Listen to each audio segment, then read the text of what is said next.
What I'm going to show you today is why a static footprint alone will not tell you what's going to happen next. A static footprint will help you pinpoint areas where you can then decide what you would want to do next. The way that you really got to look at footprint is by seeing it dynamically, seeing it next to a ladder.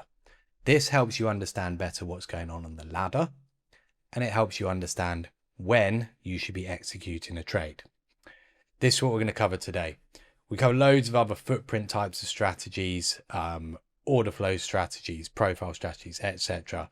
in a lot of our other videos. So check those out. Also check out the link below to come and see some of what we do training wise as well. This is looking at the S&P from the 14th of May and looking at the break through the overnight range high. So the overnight range high was coming in at 99 3/4.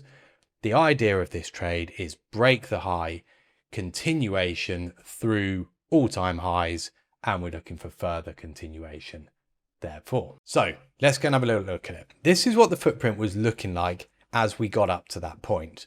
Now, if you go back and look at your chart, you will see that it did go a little bit beyond that overnight high earlier on in the day. But what you can see is that every time it gets up there, it stalls, it struggles. You see lots and lots of volume getting done. That's what the footprint's showing you, that there is definitely a willingness to trade around this area. And even when it's gone above there previously, it's not progressing onwards. So what this is helping us with is not telling us what's going to happen next, because what we've clearly learned here is that it can go above 99 3/4 and it can fall away from there. So the footprint alone will not tell you what's going to happen. What the footprint will tell you is what you need to see for it to break. So at this point in time, what we are seeing is every time you get up to around about the sort of 98.5, 99 area, we're seeing lots and lots of volume transacted, lots of buying, lots of selling. That's what you're seeing on the footprint here.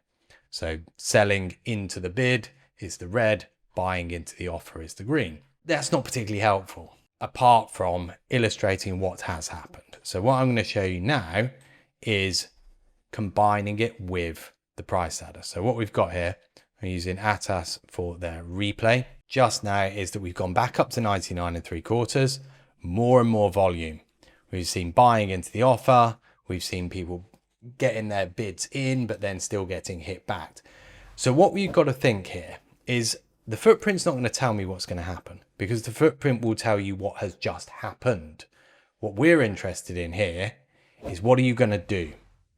So my plan in this situation, this is what I was talking to the students on our career course about yesterday, was what I'm interested in is seeing that when we get through 99 3/4, I don't want to see that large amount of churn of trade.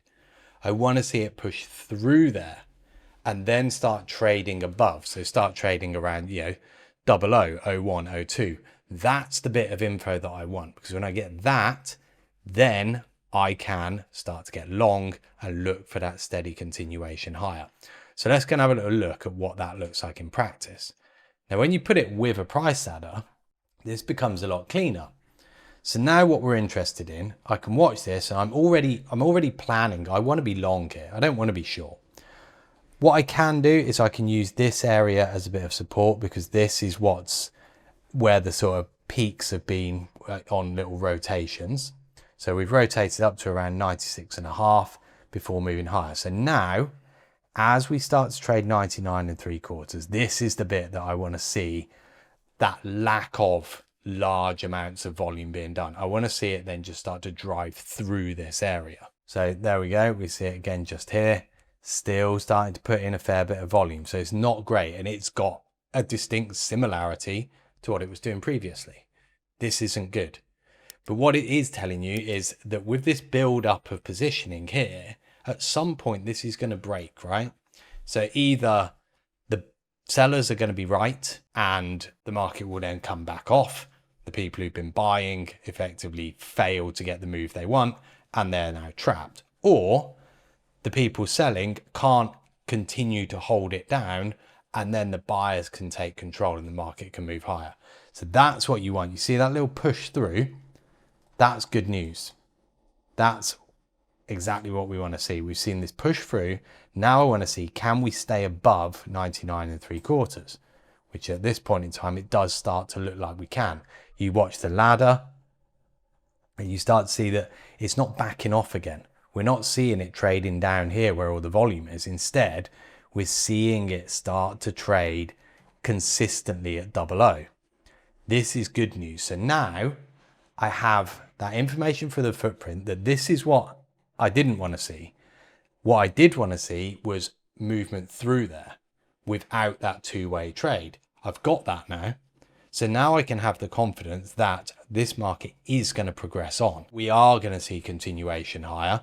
We can look for this. I'm not too worried now that we're seeing volume being done higher. So sort of absorption from people passively selling, because we're in a position now where we are progressing up. We're pushing through that absorption. That's good. Often people put a lot of reliance on absorption. Say, oh no, but somebody's absorbing it here. That's fine. They can absorb it all they want because they're now trying to sell at higher prices. And what we've seen is that when that happened here, this got broken through. So as long as we're not falling back down below 99, I'm fine with this. My target and my expectation is we're going to go and break the high. And if we break the high, I'm thinking we're going to get continuation from here. And in that, I can then start to look at this as a wider trade. I can look at it as a simple trade to break the high, get through the high, and we can take a quick kind of scalp profit.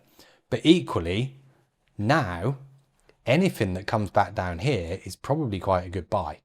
You can take this on, you can get your stops in down here, let's say 96, and you can then try and hold that, arguably, for the next leg towards the upside, which if anybody's looked at what happened on the 14th of May, is exactly what happens. It continues onwards for around about another 40 points from here in the S&P.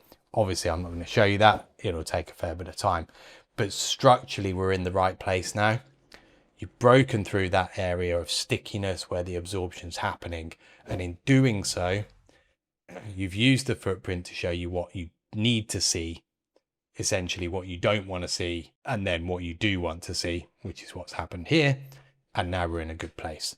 So there you go. That's how to use a footprint. I'm not using it after the fact to say, oh, well, yeah, the absorption caused this. I'm using it to say, there is absorption. I want to see this broken, and this is how I want to see it broken. And if I see that, I'm going to get into a trade.